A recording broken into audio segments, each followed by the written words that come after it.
I rolled a 10. A 10. I don't think anyone's ever rolled a 10. I don't think so either. Andy, you're supposed to pick one from above. Oh, So man. you just pick a number. I have to pick one from above. All right.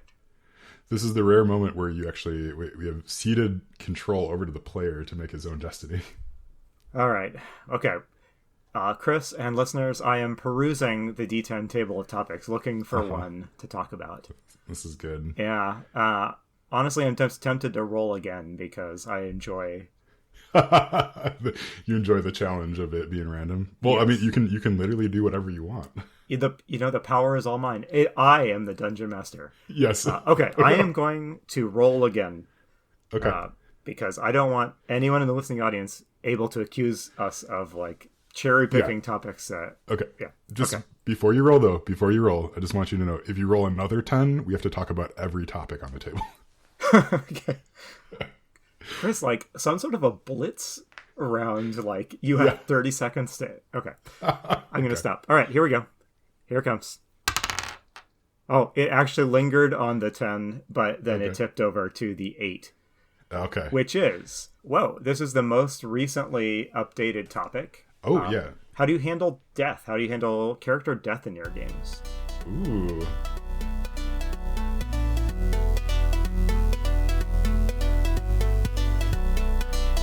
Hello and welcome to Roll Per Topic, a roundtable discussion about topics related to running role-playing games. I'm Chris Salzman. And I'm Andy Rao. And it's just us today, folks. I want to start today by asking you, Andy, I think a question that we've chatted about a little bit, kind of off-air, but I'm wondering what your favorite, like, kind of trashy fantasy novel is. Like, if you think back to, like, D&D tie-in novel or... something by Moorcock, something like that. Like, what's your favorite, like, go-to? I'm going to pick this up, and, like, I know it's familiar, it's comfortable, and this is just going to be a fun time. Oh, that's a great question. And I should note already that in any discussion of quote, trashy fantasy, we're bound to insult yes, someone. So whatever I say is going to be someone's beloved favorite author. So what I want to say is Michael Moorcock, Elric, Conan, that sort of style, that pulp style fantasy. But if I'm honest with myself, my comfortable, like the fantasy novel when no one is looking, that I will, like, close the door to my room and pull off the bookshelf. I have a real soft spot in my heart for cheesy, like, 70s and 80s Tolkien knockoff fantasy, where, like, the hero is, like, a farm boy whose village is burned down by orcs, and, like, it's not orcs, it's, like, it's another word that's like suggestive of the word orc that the author came up with. He's burned down in chapter 2, and then it turns out that there was a prophecy about him the whole time. And I can't say that I read very much of that and haven't for many years, but in my heart of hearts, that's what I grew up reading, like in the 80s. I wish I had grown up reading Michael Moorcock and Robert Howard and things like that, but I didn't. You have like no street cred at all. Yeah, exactly. So, yeah, and actually, like the D&D I was playing in the 80s, had a lot of the like visual tropes of that kind of fantasy. Like, you know what I'm talking about when I say like 1980s fantasy novel paperback covers, right? It's all of them drawn by that like what is this? Who is that prolific TSR era? Okay. Yeah. Elmore. He painted or drew every D&D cover of anything from the years like 1981 to 1992. Anyway, okay, so kind of cheesy fantasy, and by like the ultimate example that would be something like who does the Shannara books? Terry Brooks, for example. Maybe to a lesser extent like Stephen Donaldson with the Lord Fowl's Bane. Oh my goodness, yeah, that sort of I've stuff. read those in forever. I embarked on a reread of those over the last maybe a year or two, and I wish I had never done that. It's never done the reread or the original read. Both of all of the above. Yeah. So okay, Chris. Well, now that I've humiliated myself by confessing my love for like the lowest form of fantasy literature you could possibly. So to those of you who are hoping to hear names like Ursula Le Guin come out of my mouth, I'm very very Yeah. sorry. Well, It's much worse than that. I always go back and just read, Shakespeare, those sorts of things, just to kind of cleanse my palate from. Yes. No, Yeah. I've been Oh, rereading Elric lately, which is what that's has drawn fantastic. this to mind. Yeah, so I just finished up Elric and the Sailor on the Seas of Fate. I think is the full title of it, and it's glorious.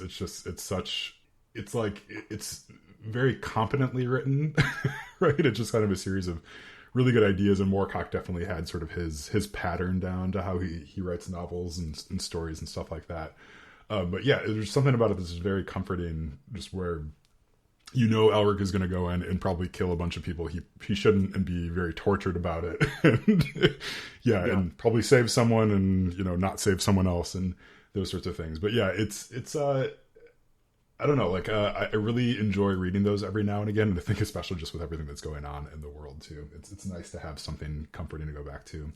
The other series that I will pick up every once in a while and go back to, and I don't think I would call it trashy, because I think they're actually well written, which probably means they're probably trashy. But like the Redwall, I'm getting ready to snort in derision when you say what it is. The Redwall series. So I grew up reading those, like just over and over and over. I think I read the original Redwall book at least a dozen times, if not more. Before I was 18. So, and then who knows how many after that. But like those books are really fun, just really magical. And once you have read 3 of them, you've kind of you just keep reading the same book over and over, just with some names swapped out here and there. Right. And that's fine, right? They're not written for adults. Like they're, they have their target audience and stuff. But yeah, so Redwall is one that I'll go back to. And I think it's very much like a young orphan, right, rising to greatness, that sort of story, which of course appeals to kids as well as adults. He's like, wouldn't it be nice if you did have some sort of great and higher purpose to your life? That's right. In a few minutes, Chris and I will both be sobbing here for the duration of the podcast. I tried reading one of the first Redwall book many years ago with my daughter, and I decided at the time that she was a little too young for it. Not that the content was inappropriate, but she was a little young and just not tracking somewhat complicated stories all that well. But it has occurred to me, on a periodic basis, that I really got to haul that out and recommend it to her again to see if it's a better fit for her now. So what age is like the perfect age to read those? Redwall was recommended to me when I was in 4th or 5th grade. I think we went to a bookstore out in Boston, and like the bookstore owner just took probably like a half an hour and just like got to know me a little bit and made this recommendation to read this book. I don't know if like she just recommended it to everybody or what. Yeah, but she gave it to me, and like it just like something about it clicked immediately. It was sort of like the first big at the time, it's like a 300-page book, double spaced. But yeah, the first book like that just really connected. Now, did you go in and read like all 30 or whatever Redwall novels? Like I think I was reading them as he was publishing them, maybe a little bit, right? So like I had read just everything that there was at one point. And then I gave away my collection of, there was probably 10 or 15 of those books. I gave them to my sister, who was a librarian at the time. So she put them up on the library bookshelves. And I'm sure they've gotten torn up and are gone, but maybe I'll go back and like steal them from that library. I'm honestly surprised that some megacorp, dystopian megacorp, has not picked up the movie miniseries rights to that at this point. There's like a dwindling number of fantasy franchises left to be milked. Disney, are you listening? Disney probably has tried. Yeah, there was a PBS show which was actually pretty delightful. The author, I think, retained. Yeah, I did not know that. Like animated. Yeah, they animated a little bit. Like the animation wasn't fantastic, but they tried to retell the story. I think kind of like page by page. And then the author, he did an audiobook with, I think it sounded like it was just a bunch of his friends. So they each kind of took a character, and there's songs and stuff throughout the book, and they would sing the songs and stuff like that. But yeah, it's a really just kind of delightful series. There's also a number of really terrible video games that were made off of Redwall. Really? Yeah. What genre of video game are we talking? The most recent one was like a 3D platformer or something, and like I watched a trailer for it, and it just was kind of cringy. I'm sure it's fine, but it just was, not for me. not what I imagine in my head, right? You know, it's always better in your head. Yeah. That's interesting. I would not have guessed that. I don't know what I would have guessed. Yeah. One thing I wanted to ask real quick about Moorcock, and I share your love for the Elric stories. Do you love those stories because Elric is such a great character, or do you love them? Do you love everything that Moorcock writes with equal intensity? I love Elric because he's just such he's the prototypical edgelord, right? Like, yeah, he's just like such a man of his own creation. So he's awful, and you'd never want to hang out with him. But it's fun, sort of reading about his trials and tribulations, right? Because everything he just feels so strongly, and he's basically a teenager, right? Yeah.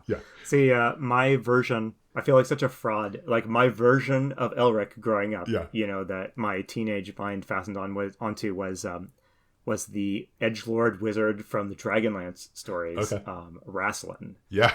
Who is like, you know, he like wears a black robe. He like doesn't like people. He's like rude to other people in the party. Yeah. But he's actually like super powerful. Yeah. No one understands him, and he's like weighed down by his own secret grief and awesomeness and stuff like that. So I didn't realize growing up that he is a sad reflection of much better anti-heroes in fantasy literature, like Elric being the ultimate one, but also like Conan is a good anti-hero. And yes, the sorts of men who just really should go to therapy a little bit, and it'd probably be okay. And stop talking to their swords, right? You know, there's something about those characters that kind of call back to mythological characters like Odysseus, who are not good people. I mean, they're not evil, but they're not good people. You wouldn't like them, probably. They might be fun to hang out with at a party, but you would not get anything out of a relationship with them. And they kind of move into town and wreck everything and move on. You know, it's what Elric does. It's what Odysseus does as he travels around the ancient world. It's what Conan does. You know, these sort of forces of nature. And Elric as a character does capture that pretty well, I think. It's like an emotional power fantasy, right? So there's like a power fantasy of you go in and destroy everything because you're so mighty and strong, but like Elric goes in and destroys everything because he's just so whiny. So whiny, and he can't connect with his actual emotions other than like this seething rage about something. That's right. The burden of being him. Being hard. just it's so hard to so be awesome. All right. Well, shall we awkwardly transition to the topic of this episode? I think it was pretty smooth, but let's go. That's a good edgelordy topic. Death. Yes. Yeah.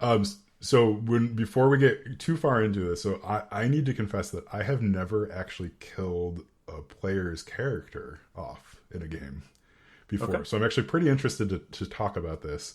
So I think when we were discussing this topic in particular, we kind of had like a couple different ways of approaching it. You know, so one, I think it's just the standard, like, well, you know, how do you work through killing a character and all that? But then I think there's also like this subset of the question, which is, you know, how do you make it interesting, or what are different ways to handle it?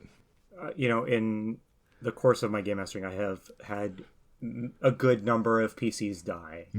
As a game master, I have never really sat down with a player in advance of the character's death to like talk through how it was going to work. That's kind of a new thing to me. Yeah. As a player, I have had that experience though of sitting down with my GM when it became clear my character, you know, was doomed for various reasons, to talk about how I wanted that to play out, and that was interesting. So, yeah, I guess that's just by way of where I come from.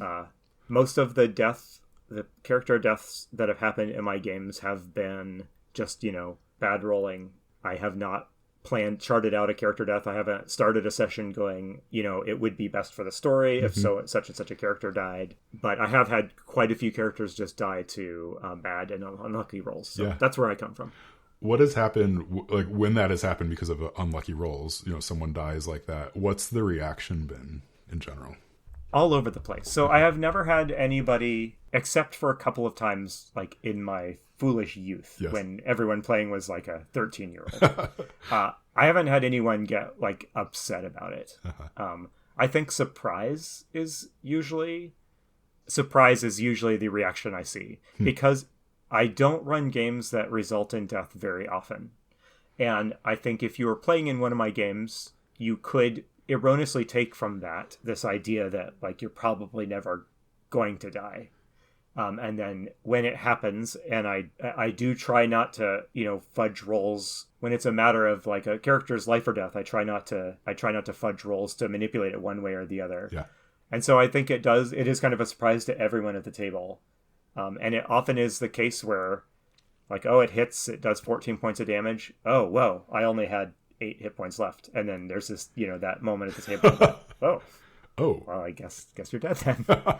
I've played in some horror games where death is a little bit different because it's part of the genre, where the reaction to the character death was kind of amusement or entertainment if they died as in a gruesome way that was appropriate to the horror scenario. Yeah.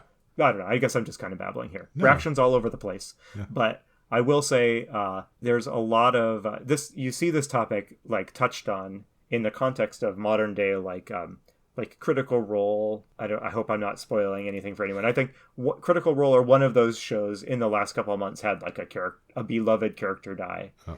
And there were lots of emotional reactions and things like that. And that felt a little bit, I guess I could understand in the abstract why people were really invested in a character that much, but it isn't something that I've experienced or especially want to seek out. But okay. I find it kind of interesting.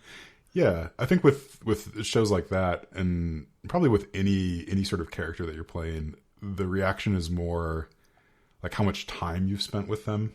I think like time you spent with that character.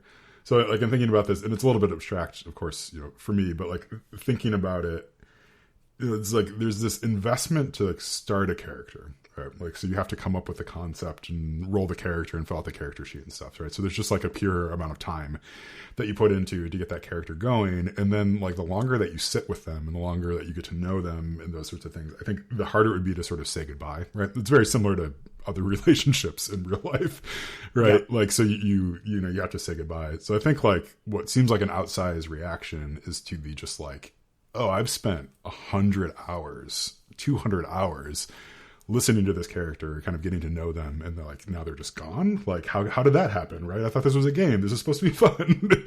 That's sort of the reaction to it. But at the same time, like, what makes it so interesting to follow those characters is the fact that it could go away at any time, right? Like, is the fact that you're telling a story. If you remove death from the table completely, then you lose something about, like, the life of the character as well. As a game master, it's because I have most like 98% game mastered and 2% played. I hope that added up to 100%. I think so. I'm not gonna think about it. Yeah. I feel like I might have an attitude towards character death that is different from the player characters.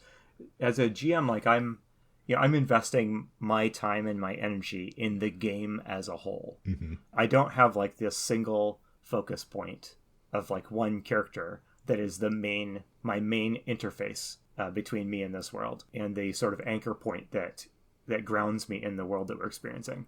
And so for me, for a game master in my situation, when a character dies, it's like a bummer. It will in fact affect the story and stuff like that. But the game goes on, because in my mind, we're all committed to the game. We're not committed necessarily to these characters. But I can certainly see, from the player perspective, having your soul interface with the game world be taken away after all of the time you've spent role-playing. That would be a big deal. So do you offer, and I'm gonna cross the streams a little bit, right? So we chatted about this recently on Discord, and Murph, a former guest, had mentioned that he will often allow like resurrection to happen in his games, but it's more along the lines of like, oh, like resurrection, you might not come back exactly how you were.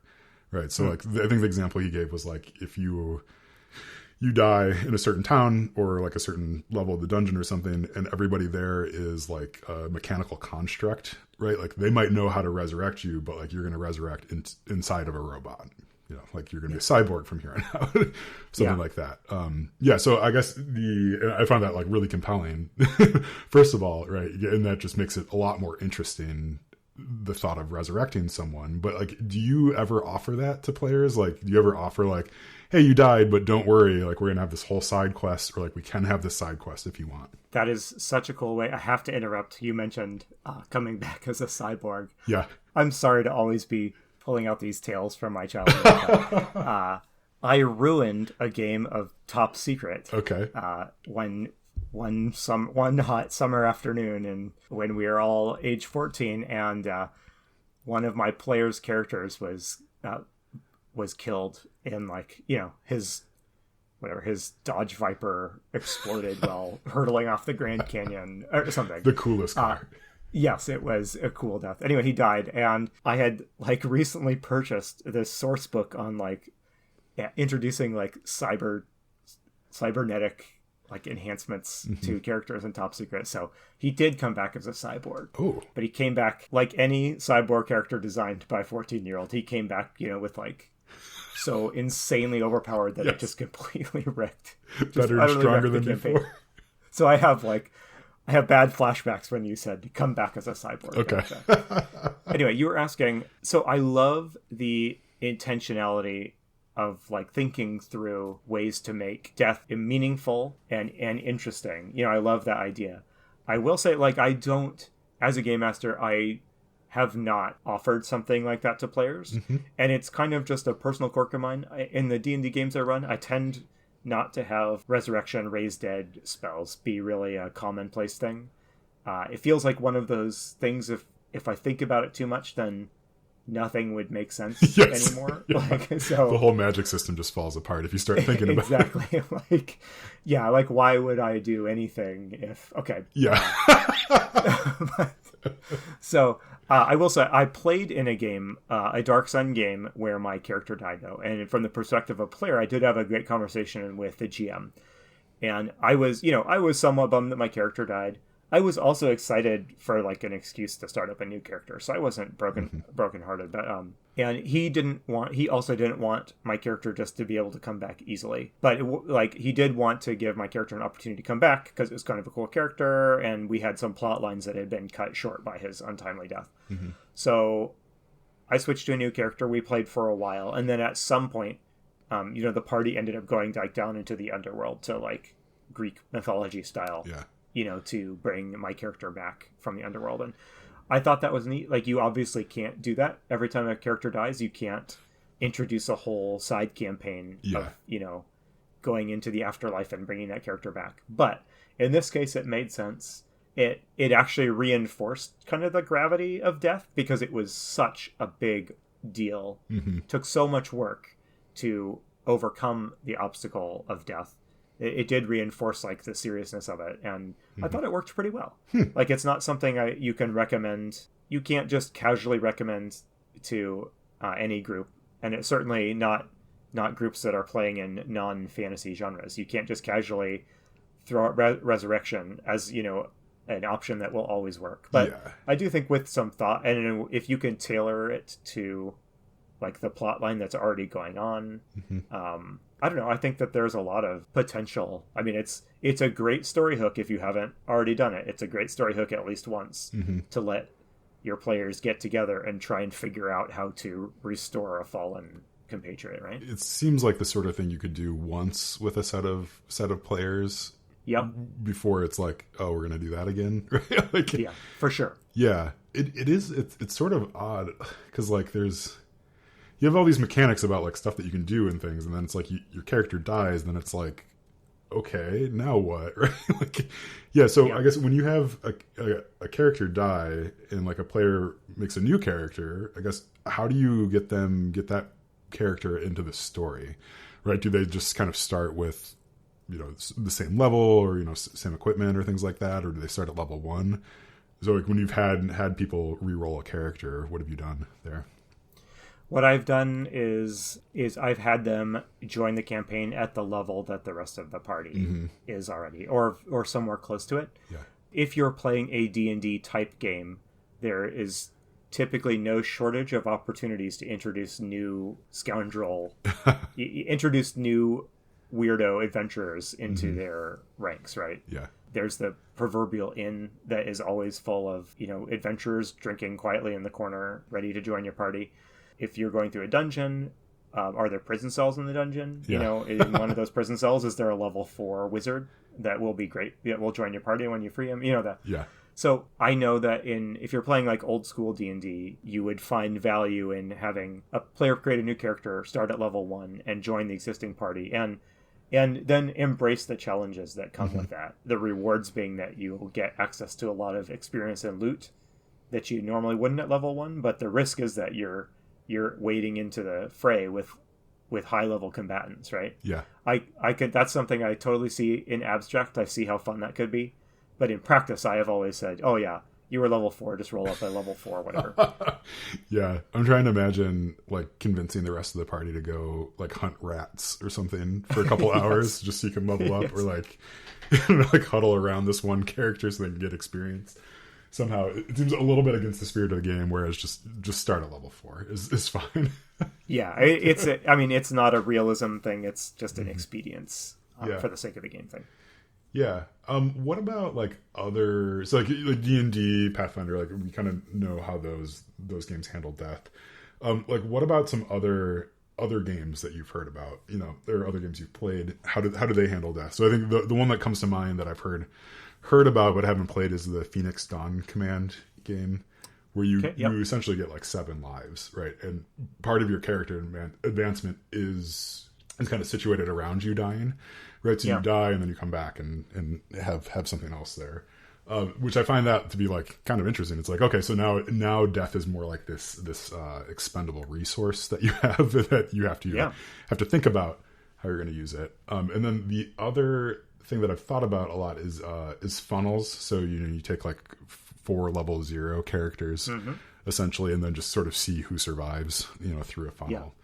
That is compelling to me because it's like, well, then you're treating it very much as like a survival of the fittest sort of thing. So whoever emerges from that then is the character you're going to play. But I think that also would free you up a little bit from overthinking sort of your initial character, when what's interesting about a character is how you play it, not necessarily how you make it. So. I've played in a number of those funnel type adventures with Dungeon Crawl Classics is the RPG that they're usually associated with, although you can take the concept and put it into any game. It is, if you haven't played a funnel, it really is freeing in a lot of ways. It frees you of the burden of like investing a ton into a character, and you get to know your character as they survive through the actions that they take to survive. You know what I mean? Yeah. Rather than starting them out with a set personality and outlook and set of behaviors that you've thought through carefully. Instead of deciding those in advance, you learn what those are in the course of your character, just doing what they can to survive. So I think that is you're right that is an interesting, different way to approach just the whole question of character death. And in that nobody cries when you're several of your 0 level funnel characters fight to death, because that's part of the fun, right? Yeah. Like it actually might even add to the spirit of the game to have heavy losses. And I can't think of too many other games. I would love to read more. I don't know anything about Phoenix Dawn Command, but that sounds super interesting, because I usually am replaying Dark Souls 2 on nice. Like the video game at the moment.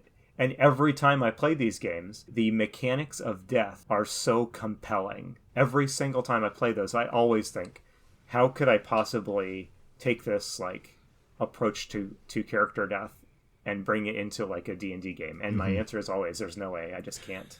But it sounds like Phoenix Dawn Command, if you have multiple deaths to lose, that sounds like kind of you're getting towards that video game idea of like, Mario has 3 deaths.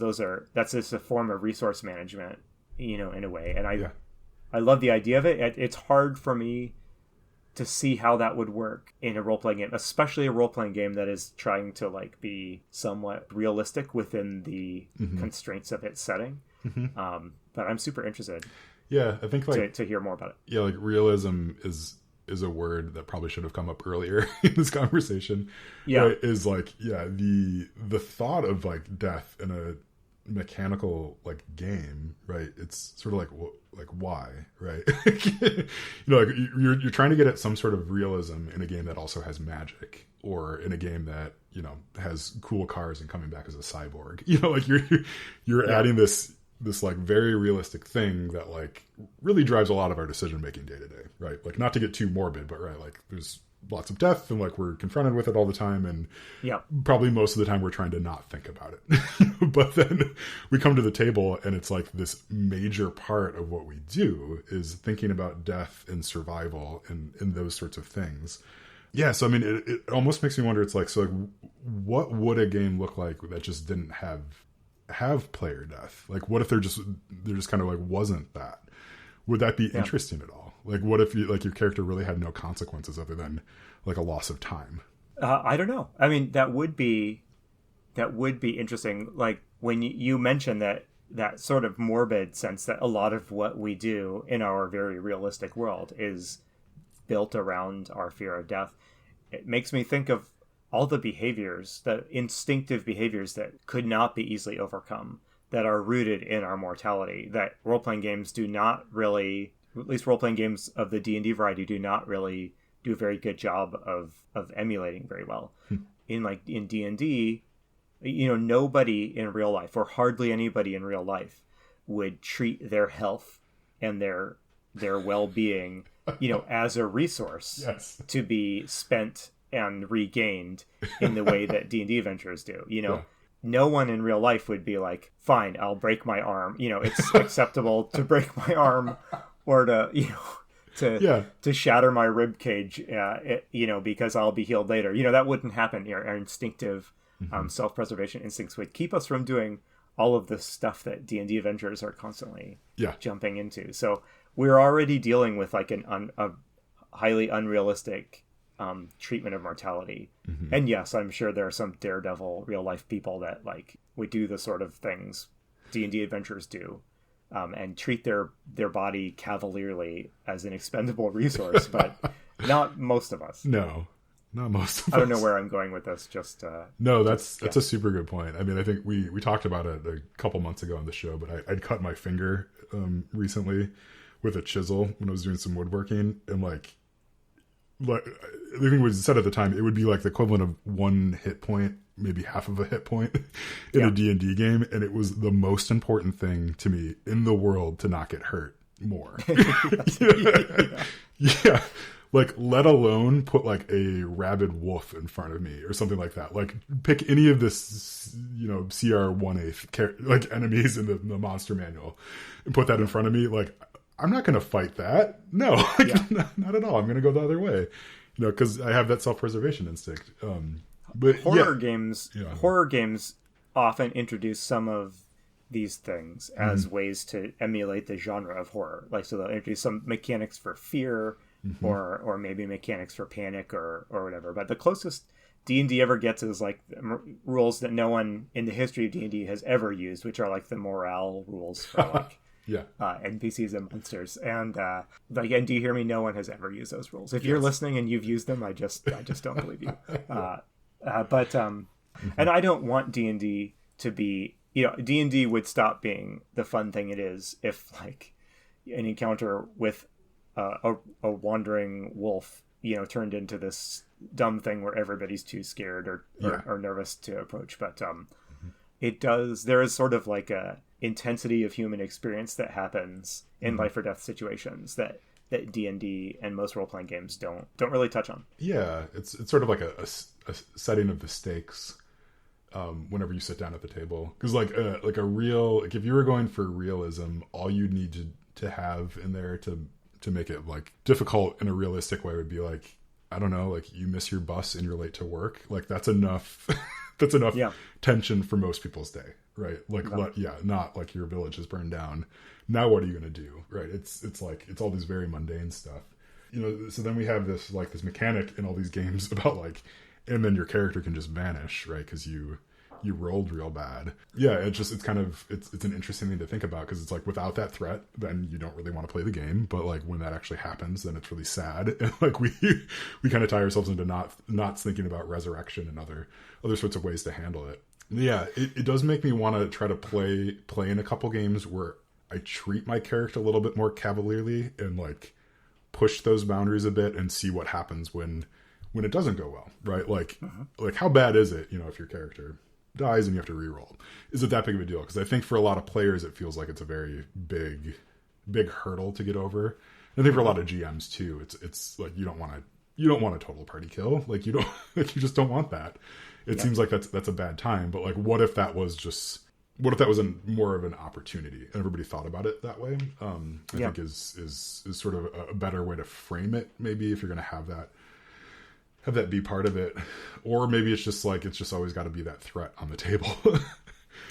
Yeah, well, the way you describe it, I mean, it sounds, death is the ultimate kind of consequence. Mm-hmm. And in the same way that a lot of games that you and I like have eschewed binary success and total success and total failure as the only results you can get upon, attempting an action. I mean, death is sort of like that too.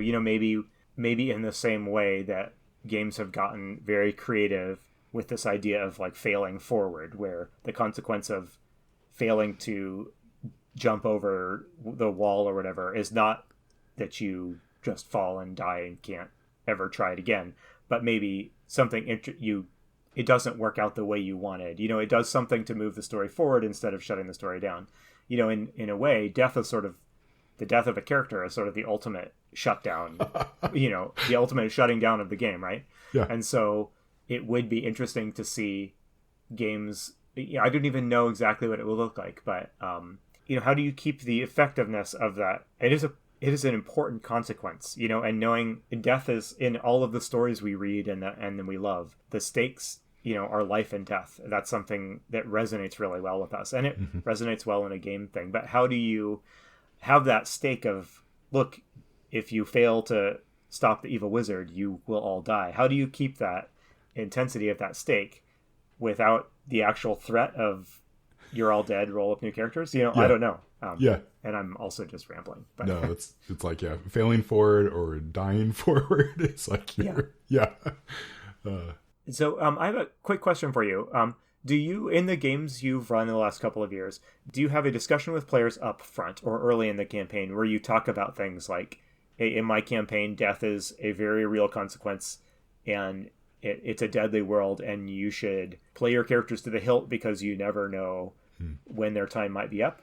Or do you have a conversation where you're like, nobody enjoys player death, so it's not really going to happen unless you approach me and say, I have this idea for my character, that I want them to die, and because I think it would do this. My current campaign, session 0, like I started this, couple years ago at this point, but in session 0 it was more along the lines of like, don't do anything stupid and we're not going to have to deal with player death, right? Like I will warn you before you're stepping into a situation, or you will have plenty of notice because your hit points are dwindling, those sorts of things. And I've even done things mechanically to sort of make that easier. So like when they level up, I don't make them roll their hit die, for example, to get to add their hit points. We just kind of take the maximum value that it could be. Just somewhere Gary Gygax just like spun in his I know. Yes. Yeah. Like everybody's like, well, now the game's totally imbalanced. And like, yeah, it is. I'm sorry. Like, I'm not perfect at this, but like, this is the story that we're telling.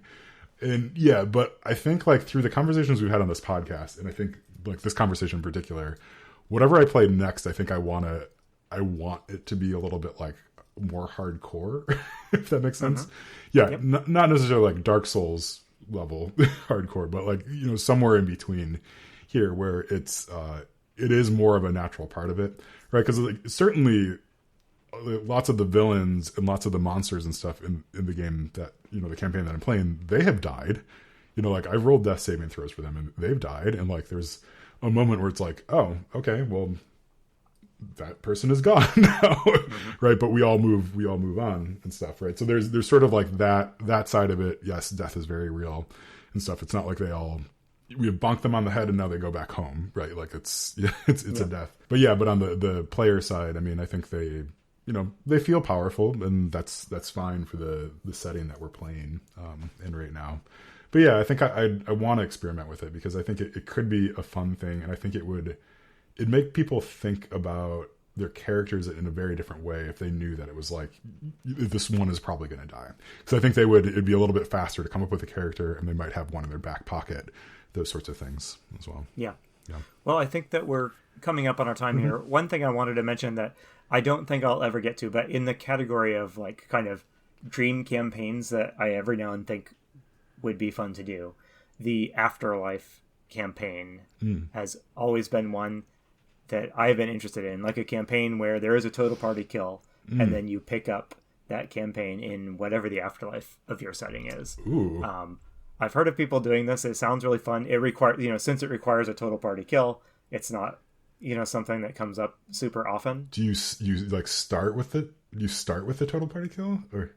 I think that would feel like cheating a little bit. Okay. Like, I think it would be most interesting if everyone's enjoying their characters and everybody dies. It would be interesting to like pick that up where that is. Yeah. I mean, it all depends. I mean, that is dependent on the cosmology of your setting and all sorts of stuff. But I know in like the early 2000s, Monty Cook published a kind of, I think, obscure at this point campaign setting.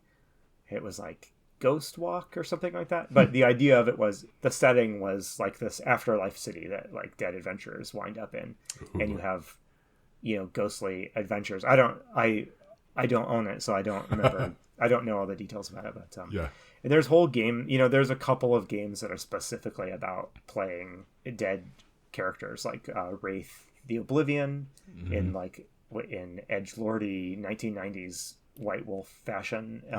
Lets you do that. That's a very well regarded game. There's some like fun campaign possibilities in that if you like your characters and you don't want to just resurrect them back into the campaign setting like nothing's happened. That's super interesting. Just like kind of like take those same characters and cut them over to a totally different campaign. Another thought that had kind of occurred to me as we were talking is like, I wonder how a group of like 80 something folks in retirement homes would play D&D versus like the 20, 30 somethings or so that like often get actual play podcasts and stuff. I think like if I had the money and the time and stuff, I would find like some people in a retirement home and like just kind of see how they play D&D. I think it might be quite a bit different. I would love that. And if this exists, someone tell me, because I would love to see it. But I think it would be very fascinating because I think their concept of characters and probably like hanging out in town and death and all that would be quite a bit different. Oh yeah.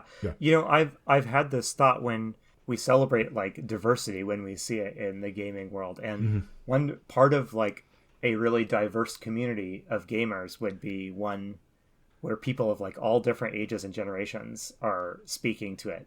And I mean, think about your different life priorities, right? Think about what motivates you now compared to what motivated you like 20 years ago. Yeah. And then maybe 10 years before that, what motivated, I'm sort of middle-age-ish, and I would love, I do think that you would get a really different experience. And I think like the approach to mortality would certainly be one of them, but it would be one of many different emphases that you would get with like much older gamers. If this thing has something like this has to exist, there has to be a podcaster out there that does this. But, so someone write and tell us about this, please.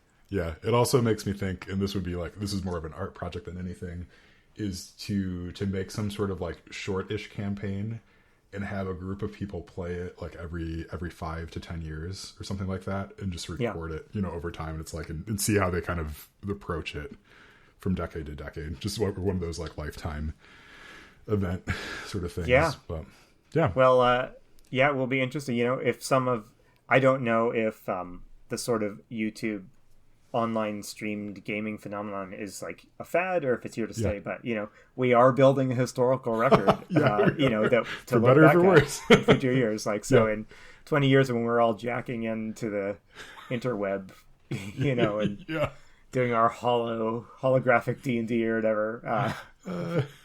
Okay, very similar to how we're doing it now, honestly. I mean, that's just every Tuesday in my world.